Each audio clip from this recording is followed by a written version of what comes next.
好，今天要介绍的作品呢是神奇宝贝里面的伊布。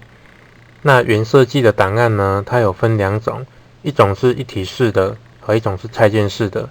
那我这边呢，我所制作的是一体式的。有兴趣的人呢，我会在底下放连结，你可以去下载。好，那因为这个伊布呢，我另外做了一个宝贝球。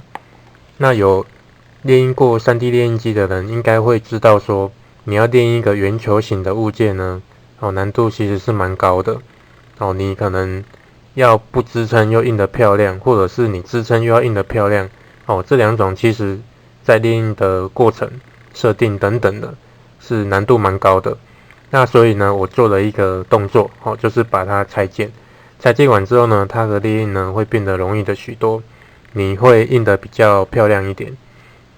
那这部分呢，我一样会放档案供大家下载。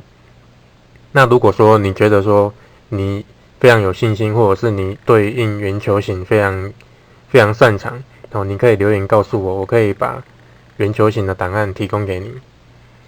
好，那伊布呢，除了列印完之后，有一些支撑需要去拆除它，有一些细小的地方可能要做打磨的动作，让它变得更完美。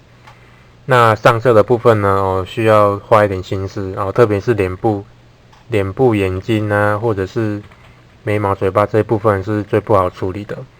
那其他的呢，像是列印的设定呢，不会太困难。如果你想要让它头可以动的话，你可以印拆件式的，非常的可爱。那在这边预告一下，关于宝贝球呢，其实它有很多种类。后面的作品呢，我会提供更多种类的宝贝球，敬请期待。